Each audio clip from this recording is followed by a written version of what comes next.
Last call. Make it a double. Hard day at the office. A lot of booze, such a small woman.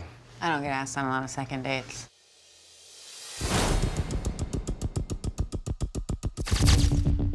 In my line of work, you gotta know when to walk away. But some cases just won't let you go. Jessica Jones.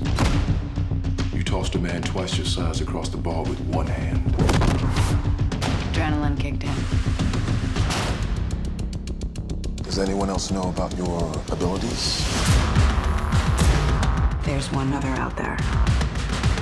His ability was to make people do whatever he wants. Step forward. You mean like mind control? Jessica, you want to do it. You know you do. Exactly, mind control. Jessica. You don't have to face him alone. Yeah, I do.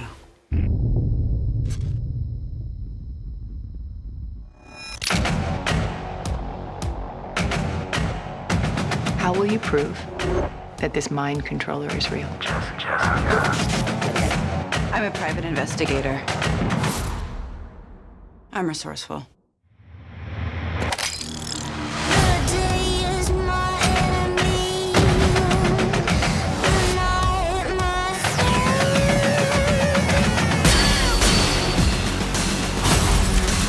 Moron. A couple words, and you're his weapon. No one else will die because of me. Pilates. Come on, don't play the hero with me. I could kill you right here and right now. But you won't, because you don't know what will happen when I die. You are a hard-drinking, short-fused mess of a woman. All I have is my professional reputation. Jessica, let's start now.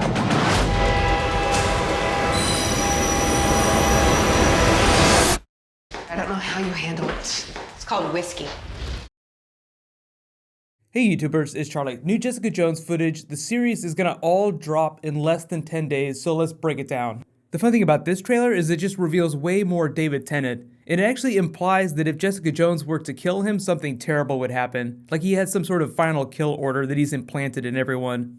It seems like they've tuned everyone's powers down just a little bit. Like Jessica Jones can fly in the comics, but she's not going to be flying on the TV show.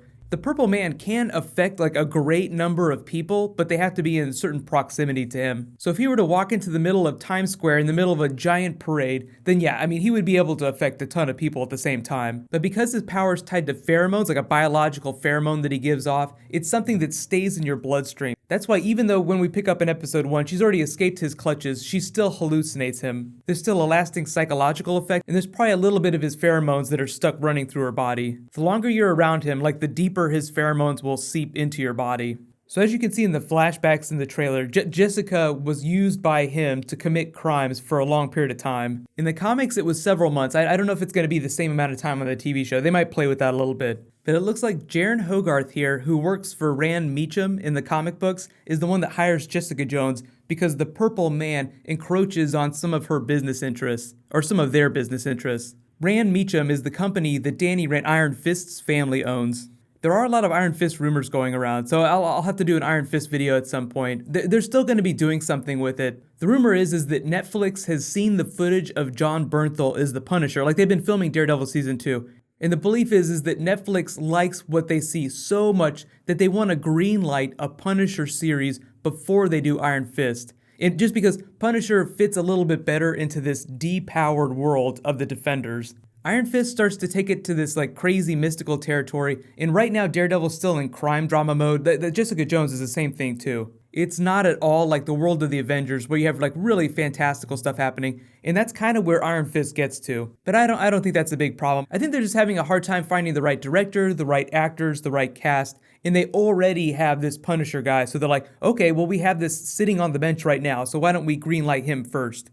So it's totally possible that we could see like a full Punisher 13 episode series and then like a short 2-hour Iron Fist movie, and he would still be in Defenders. It's not like they're not gonna do any Iron Fist stuff. They just might change their objectives a little. But the cool thing about that is that it just means that Punisher is so awesome that they're bumping him up the batting order.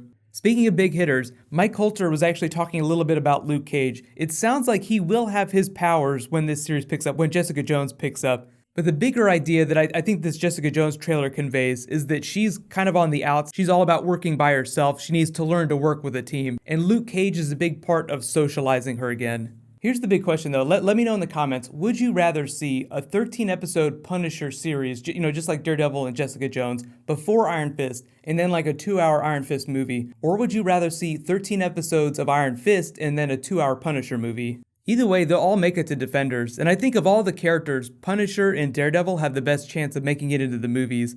Daredevil's just the most fully formed character they have right now just because they've had an extra 13 episodes and we're just getting to Jessica Jones. But I think once each character gets their first season, you'll start to see them popping up in a bunch of other stuff. No promises on Captain America Civil War. I think, Daredevil, maybe a small chance of being mentioned during Captain America, but there are already so many characters in that, so I'm not going to hold my breath. And if it wasn't clear, the Captain America Civil War trailer is going to be attached to Star Wars The Force Awakens, and they just announced that X-Men is attaching their X-Men Apocalypse trailer to that too. So you'll have 2 giant trailers dropping with Star Wars. I guess that's going to have to be enough to get us through the holidays to January when TV comes back.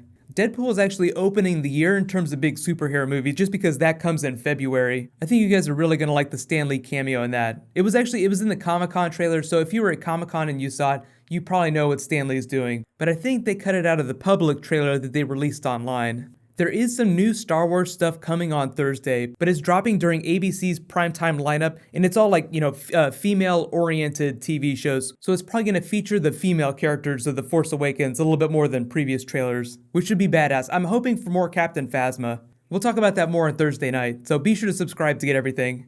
Just in case you guys haven't seen my Flash vs. Zoom video from last night, you can click here to watch that, and you can click here for my Marvel playlist with all my Jessica Jones videos. Thank you so much for watching, everybody. Let's high five. I'll see you guys tonight.